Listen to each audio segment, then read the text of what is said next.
Pirmiausia, pasinaudosiu progą, nes kai įėjęs pamačiau, kiek čia yra žmonių, tai neišvengiamai turiu pasveikinti su mokytojų dienos išvakarė. Nes dauguma čia sėdinčių dirba švietime ir žmonės kalbantys ir apie tvarumą, ir esantys šalia, jie yra švietimo dalis.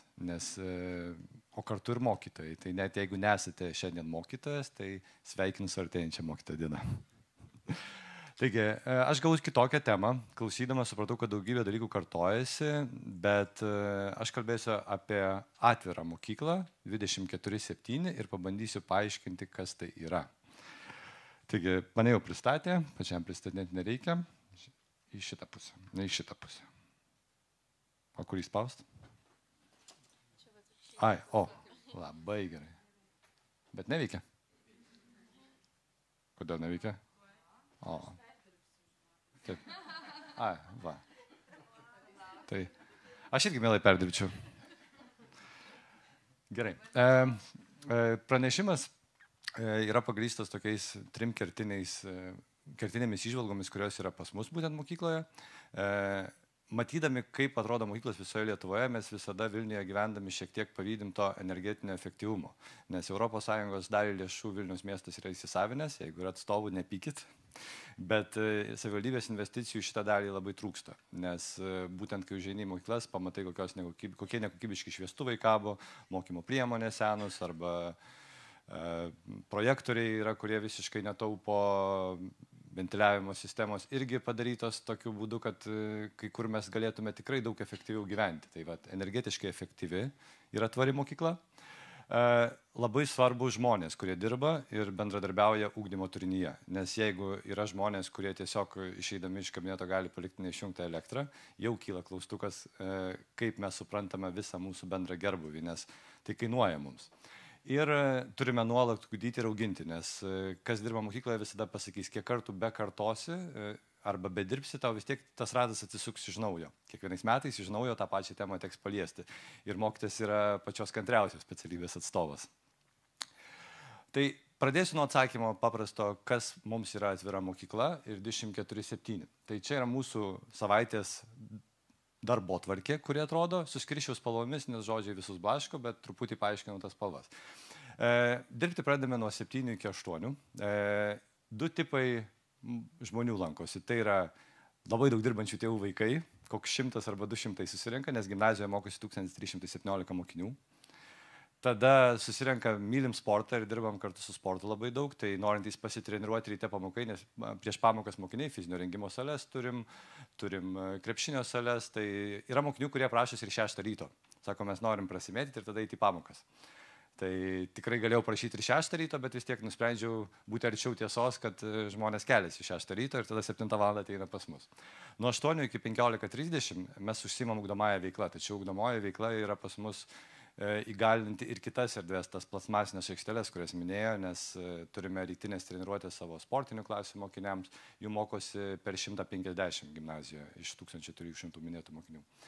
Tai tos veiklos yra dvilypės vidury dienos. Ir raudonai prasideda pažymėtas neformalusis ugdymas, mokytojų konsultacijos, popamokinė veikla, tai sunku buvo išskirti vieną grafiką, ką leidžia pradinukai, nes kiekvieną dieną iki 18 val. Mes turime 400 mokinių nuolatos būnančių, plus prisijungiantis neformalusis ugdymas, tai manau, kad mes pabaigę pamoką su 1300, pradėsim savo veiklą su dar 700 kažkur mokinių, kurie užpildo visas kitas erdves. Ir išeidamas iš darbo 9, tu nesi išeinantis paskutinis. Tai tas yra smagu, nes iki pusė 11 yra bendruomenės valandos, kur yra nuomojamas, žaidžiamos krepšinio varžybos, sekmadienio futbolo lyga, nes turim pilnų išmatavimų stadioną. Ir paskutinį dalyką, matot, iš tamsos į šviesą, iš nakties į rytą keliaujame, yra galimybių laikas, kurį mokiniai irgi įgalina. Netrūksta renginių, kurie užimtų ir visą naktį trunkančias veiklas. Pradinukai prašosi atskirai su tėvais, vyresnių klasių mokiniai organizuoja savo patinkančias veiklas. Tai tikrai esame tą darę ir ne vieną kartą organizuojame. Yra buvę net žmonių, kurie sako, mes išvykstame į varžybą su komanda, kad galim užeiti į mokyklą. Yra 3 ryto ir jie užeina į mokyklą 3 ryto, nes tiesiog jiems reikia pasimti sportinę aprangą, kur yra mokyklos spintelė. Tai dėl to 24/7. Tai yra mūsų mokykla. Kaip matote, žalinimo proceso netrūksta, energetiškai efektyvi iš išorės ir kitais dalykais, bet viduje tikrai nesame patys moderniausi ir būnant šitoje salėje labai pavydu. Irgi, kaip pat prieš tai buvusiame prašinime girdėjau, mačiau erdves, kurias įrenginėja Verkių daugiafunkcis centras, tai tą patį darome ir mes. Esu plastikinių kupolų priešas, pas mus yra medinės terasos, būtent su tuo tikslu, kad tai yra žaliava, kurią pakeisime kitą, kai jinai suges, ir mokiniai daugiau laiko praleis gryname ore, o ne bus pomidorais. Nes šiltnamyje auga pomidorai, mokiniai turi kvėpuoti grynu oru ir bent kokios erdvės, kurios yra. Turime nuostabų kalnelį, ugdymo pamokos vyksta lauke, kur mokiniai naudoja čiuožynės, tikriausiai tas tinkamiausias žodis. Šitoje nuotraukoje neatsispindi, bet pati infrastruktūra yra 3 hektarų. Aš tai vadinu pačia gražiausia infrastruktūra Vilniaus miesto tarpe. Kiekvienas mokyklos vadovas tikriausiai galėtų turėti savo argumentų, kodėl aš esu neteisus. Tai kalbėjome apie elektrinės ant stogo, pasakė, kad mūsų stogas per daug plokščias. Tai kaip sakot, kad plokščią stogą galime įgalinti, ekspertai pasako, kad ne, dėja, čia nestatysim. Tai o plotas didžiulis, aplinkui saulė šviečia ištisus metus.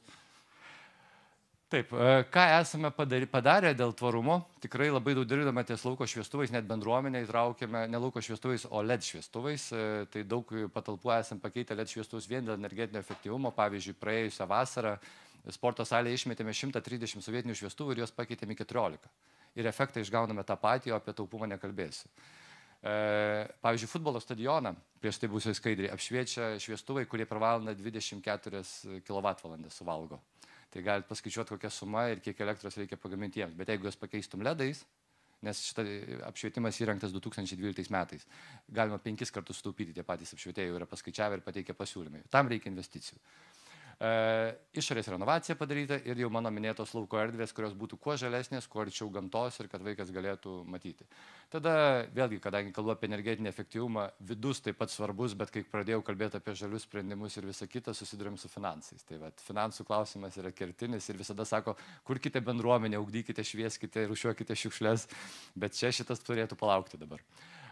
Taupios mokymo priemonės, ką turiu omeny, tikrai 2/3 kabinetų esame rengę išmanias lentas ir jos tikrai yra žymiai efektyvesnės už senuosius projektorius.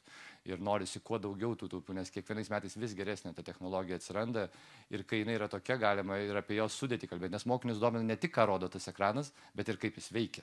Ir netgi nemažai mokinių to domisi. Ir dauguma Vilniaus mokyklų gamina elektrą nuotoliu, neleidžiant stogų, tai mes vis tiek nepametam savo svajonės patys pasigaminti visus elektros išteklius, kurių mums reikia. Šitą idėjau, nes man labai patinka, kaip jis pakito man dirbant mokykloje. Mokykloje dirbu nuo 2010 metų ir kai pradėjau dirbti, man reikėjo pagalvoti, kur ką mesti. Dabar niekam nereikia galvoti. Tiesiog aš net stebiu kartais mokinius, kad popierius keliauja į mėlyną, plastikas į geltoną ir tas ratas sukasi ir visi tie dalykai sumėtomi ten, kur reikia. Nes atrodo, kažkada buvo iššūkis, kažkokia problema, o dabar kitokių šiukšliadėžių mes ir neturim. Jos visos sužymėtos tinkamom spalvom ir vyksta edukacija ir tos sąlygos privalo būti valdomos kiekvienoje mokykloje, nes kalbam apie gyventojų konteinerius ar ten kažką, bet prasideda labai paprastoje vietoje, kai išmoksta jaunas mokinys, jisai ir visuomenės narių būdamas yra pakankamai, net nesvarstantis dalyko, kad reikia rūšiuoti. Čia mano tema. Esu tikras nusikaltėlis pagal veterinarinės visas patikras ir panašiai, bet aš manau, kad maisto mėtyti negalima ir gaminti vieno patiekalo, kurį mokinys, tarkim, nevalgys, negalima. Mes skatiname pasirinkimą. Ir kad mokiniai patys dėtųsi maistą ir kartais išverdame ir tų makaronų, kuris mokinys nori, nes jis atėjęs, pamatęs grikių košės ir ten visus kitus dalykus, kurių namuose nevalgo, jis nieko nevalgo tą dieną, o pirmoko antroko maitinimas yra nemokamas. Ir tik pradėjęs eiti pareigas, kai pamačiau, kokį kiekį maisto atliekų išsiveža bendradarbiaujantis ūkininkas iš mokyklos, sakau, taip negali būti, nes žmogui netildavo jo furgonėlį, tai kas per dieną lieka pas mus. Tai pasirinkimas turi būti sudarytas ir mokiniai turi patys rinktis tą maistą. Švediško stalo principas yra ne kažkokia prabanga, ne kažkieno svajonės, bet tiesiog kiekvienos mokyklos realybė, kasdienybė ir netgi geriau mažiau suvalgyti, galbūt tu pavalgė sočius pusryčius, ar ne, bet nemėtyti to maisto arba kaip kiti deda lėkštes ir panašiai. Tai šito dalyko šalininkas esu didžiulis ir jeigu kils klausimų, kaip mes darome ir apeidinėjom sistemas, tai kreipkitės. Taip, ir tikriausiai pati svarbiausia dalis, nes mokinių švietimas apie tvarumą yra pagrindinis dalykas. Padaręs skaidrę supratau, kad reikėjo užsukti ratą atgal. Dar trūksta vienos rodiklės šitame dalyke. Bet jisai išgautas būtent iš mūsų apklausų mokytojų. Kalbėjausi su mokytojais, sakau, skaitysiu pranešimą. Ką jūs matote, kaip viskas vyksta? Tai dažniausias pasisakymas reikia pradėti nuo savęs. Tarp visų mokytojų, tarp bendruomenės narių. Nuolatinis mokymas, nes nuolat atsiranda naujos technologijos, naujos priemonės, kaip tą aplinką pakeisti žalesnę. Labai patiko praeitas pranešimas. Dalintis tuo. Nes kai daliniesi, tu reflektuoji, nuolatos kalbimas tai apie visą šitą dalyką. Kūrybinis elementas, kuris ateina, kai tu jau veiki ir to be galo reikia, nes įrengdami erdves mes visą laiką pasikalbame, vietą nutarėm su mokiniais, ką mes ten veiksime, kaip norite prisidėti prie tos kūrybos. Ir jau tada prasideda pats aplinkos keitimas. O pakeitus aplinką, vėl reikia pradėti nuo savęs. Ir vėl pradėti pagalvoti, ką galima geriau patobulinti, padaryti, daugiau išmokti. Ir daug kas kalba apie bendruomenę, kad mokykla yra bendruomenės centras ir visa kita. Tai surinkau nuotraukas, kuriuose mes būrėmės į bendruomenės ir pastebėjau, kad dauguma jų ir yra apie tvarumą, apie aplinkų. Vyksta gryname lauke, mėgstamiausi mūsų renginiai. Yra tos pačios varžybos. Čia matosi nuotraukos iš šių metų mokytojų krikštynų. Susirinko nauji mokytojai ir buvę, ir dirbantys nebuvę. Ir kartu praleido nuostabų vakarą, kurį mokiniai organizavo. Kaip tik lauko terasoje, matome medinės lendas, supažinau vaikus su gyvūnais, tai irgi tvarumo dalis, nes, kaip sakėt, įkuri kažkokį parkelį ir ten apsigyvena ežiukas. Pas mus irgi atklysta, aptverta teritorija, bet ežiukus tengiamės išvesti, nes jie paskui gali užstrikti ir labai nukentėti nuo 1300. Tai va, bet esmė yra tokia, kad kai yra gamta, šalia jos gyvena. Metų laikai labai svarbu. Yra viršuje nuotrauka, kur tokia blizganti danga vidiniam kieme. 5 metus iš eilės darėm ledo čiuožyklą. Labai smagu parodyti mokiniams, kaip gali pritaikyti metų laiką ir klimatą. Ir praėjusią žiemą buvo labai šilta žiema. Nepavyko išlieti čiuožyklos ir man, kur čiuožykla, kada jinai bus? Na, šiltėja klimatas. Reiks palaukti čiuožyklos, kol bus šaltesnė žiema. Nes ne visiškai natūraliam sąlygom susidaro, turime 40 parų pačiūžų, mokiniai čiuožinėja, išnaudoja tą erdvę ir pasilieka po pamokų, tada tėvai skubėdami po darbo galvoja, kad vaikai namuose, bet atvažiuoja dar ir į mokyklą jų pasimti. Tai labai smagu daryti tokius projektus, kuriuose būrėsi ir auga pati bendruomenė. Išmokome naujų dalykų ir vėl galime atrasti žinau. Ir žinoma, prisidam prie visuotinių akcijų, sodiname medžius ir visus kitus dalykus. Ir išvados. Kodėl mokykla turi būti atvira 24/7? Bent jau Vilniaus klausimų yra labai paprastas momentas. Mes visi žinome, kiek kainuoja laiko nuvežti vaiką į būrelį. Arba iš jo parvežti, kiek ten yra nervų tame procese ir kainuoja jėgų, nes yra sudėtinga. Todėl jeigu kiekvienoje mokykloje būtų kuo daugiau veiklų ir būtų galima palikti tą patį mokinį, tęsti veiklą po pamokų, ar ne? Arba jisai tiesiog grįžta namo ir vėl grįžta į tą pačią erdvę gyvendamas arti, mes sumažintume kamščius. Infrastruktūros modernizacija, nes mes to neišvengsime. Mes galime sakyti ir apsimesti, kad čia tik tai bendruomenės ir edukacijos ir minkštieji metodai turi būti kažkiek ir kietųjų dalykų, nes mokinys irgi turi matyti valstybės investiciją į tą modernę infrastruktūrą, nes jis auga. Jeigu mes jam neparodome per tos 12 metų, nes, pavyzdžiui, tą vidaus remontą teko pačiam stebėti. Man 14 metais, kai pradėjau dirbti, 13 pradėjau, 14 išgirdau, kad bus vidaus remontas. Dabar yra kurie? 24. Kai kurios dalys yra nepasikeitę mokyklos. Rūšiavimas įprotis, o ne pareiga. Prie šito aš manau, kad mes priaugome. Dabar reikia tęsti ir plėsti galimybės, nes daugėja ir dalykų, kuriuos reikia perdirbti. Teisingai. Maistą reikia valgyti, o neišmesti. Labai paprasta išvada. Negalime mėtyti maisto. Tas turi būti mūsų higiena. Nes kaltas ne tas, kas daug valgo, bet kas valgo ir nesuvalgo, kaip kažkada man sakydavo močiutė. Amžinatilsi, bet tiesiog reikia žinoti save, pažinoti, šviesti tuo dalyku ir suteikti sąlygas mėgstamą maistą pasirinkti mokiniams.